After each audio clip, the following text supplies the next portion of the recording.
Today ay magluluto tayo ng relyenong bangus. After natin malinisan ang ating bangus, ay pupukpukin lamang natin ito para mag-loosen up ang laman sa balat. Gamit ang mahabang sandok, ay ipapasok natin ito mula sa ulo ng bangus hanggang sa buntot nito para ma-release natin ang laman mula sa balat ng bangus. Pagkatapos natin malusen ang skin at ang laman ng bangus, ay babaliin natin ang bahagi ng buntot at ang ulo para mailabas natin ang laman at buto.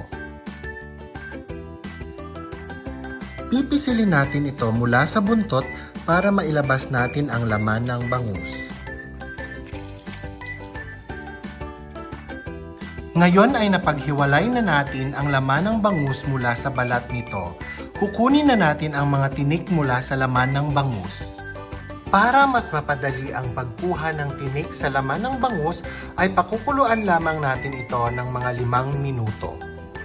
After natin mapakuluan ang laman ng bangus, ay pwede na tayong magsimulang kumuha ng tinik nito. After natin madibon at himay-himayin ang laman ng bangus, ay pwede na nating ilagay ang mga sumusunod. Patatas,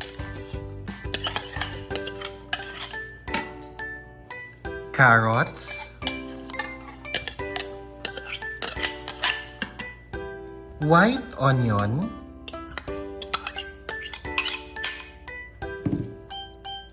garlic,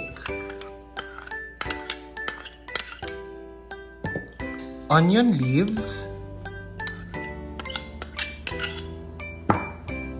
salt and pepper, soy sauce, and 2 pieces eggs. Paghahaluin lamang nating mabuti ang lahat ng mga ingredients para ito ay maging well incorporated. Ngayon ay lulutuin muna natin ang filling ng ating relyenong bangus.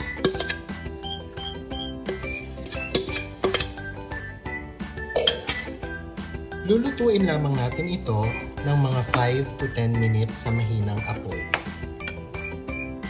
After 10 minutes ay luto na ang filling ng ating relyenong bangus. Pwede na natin itong iset aside at mag-assemble na tayo. Simple lamang ang pagsastuff ng ating relyenong bangus. Gagamit tayo ng kutsara at ilalagay lang natin paunti-unti ang ating filling.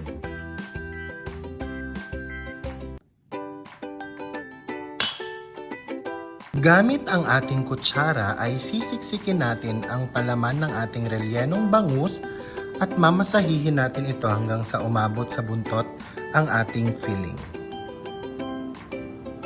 Uulit-ulitin lang natin ang step na ito hanggang sa mapuno na natin ng filling ang ating relyenong bangus. Ngayon ay tapos na nating palamanan ang ating relyenong bangus.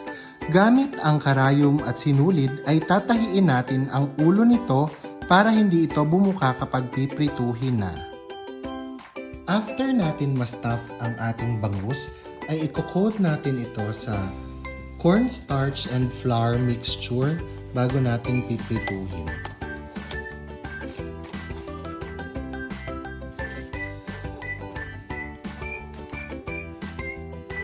Ngayon ay piprituhin na natin ang ating relyenong bangus.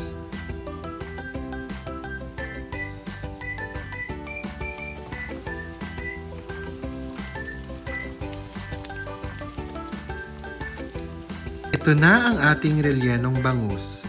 For more cooking and baking videos, please don't forget to subscribe to my YouTube channel AJ Karel, and please don't forget to hit the like and share button and the notification bell para updated kayo lagi sa aking mga videos. Salamat!